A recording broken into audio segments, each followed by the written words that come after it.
कबड्डी हा हिंदुहृदय सम्राट बाळासाहेब ठाकरे यांचाही आवडता खेळ होता. मला मी सांगतो,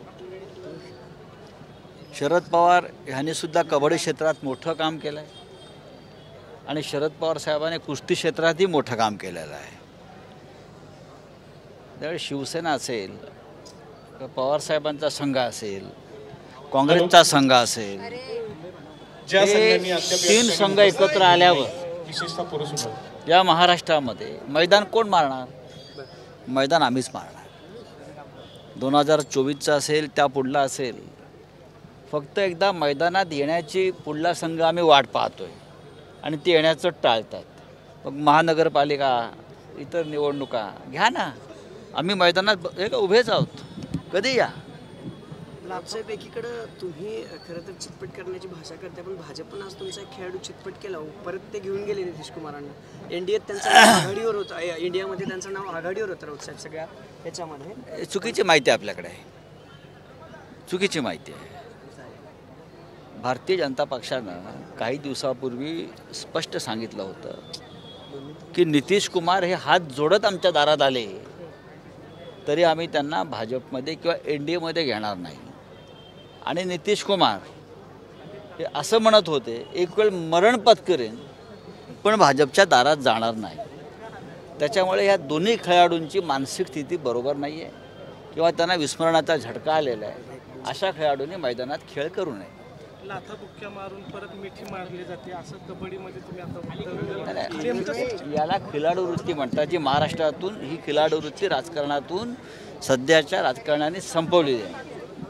कबड्डी हे महाराष्ट्रातला एक असा खेळ आहे की एकमेकांना आम्ही लाथा घालू, हां, पकडू, खेचू, आपटू, पण खेळ संपल्यावर प्रेमानं दोन खेळाडू संघाच्या एकमेकांना प्रेमानं आलिंगन देतात, मिठी मारतात.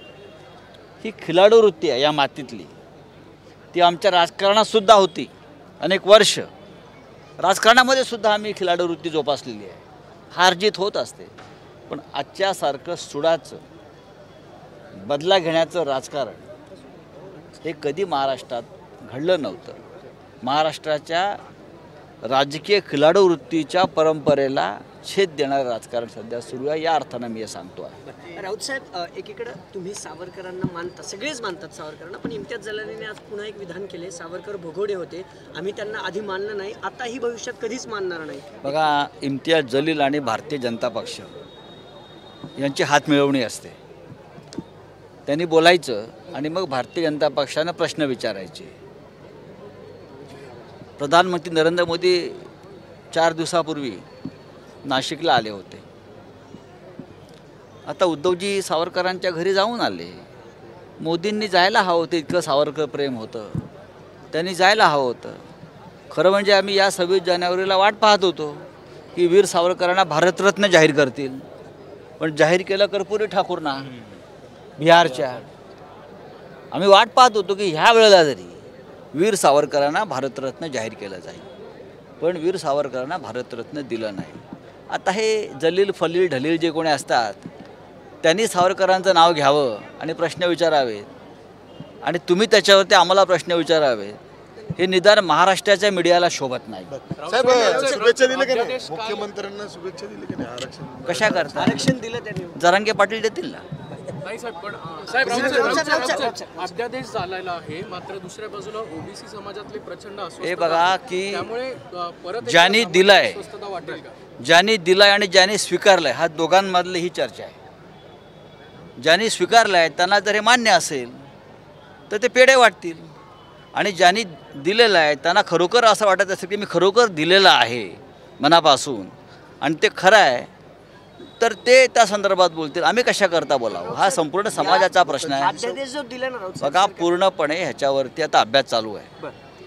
कोण म्हणते दिशाभूल केला आहे, कोण म्हणते जरांगे पाटलांना फसवलं आहे, कोण अजून काही म्हणत आहे. एक आठवडा जायला हवं, त्या आठवड्यानंतर आम्ही बघू काय. पण राऊतसाहेब, प्रश्न असा आहे ना की मुख्यमंत्री म्हणतात कायदेशीर आहे, त्यांच्याच मंत्रिमंडळातले छगन भुजबळ म्हणतात बेकायदेशीर आहे.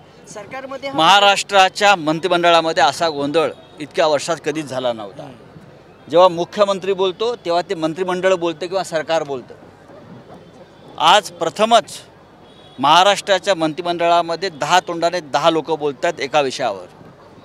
मुख्यमंत्र्यांची भूमिका आणि मुख्यमंत्र्यांची घोषणा ही सरकारची घोषणा असते. जेव्हा मुख्यमंत्री बोलतो तेव्हा मंत्री वेगळी भूमिका घेत नाही, आणि जर वेगळी भूमिका कोणी घेत असेल तर त्या मंत्र्याला बरखास्त केलं जातं, असा इतिहास आहे.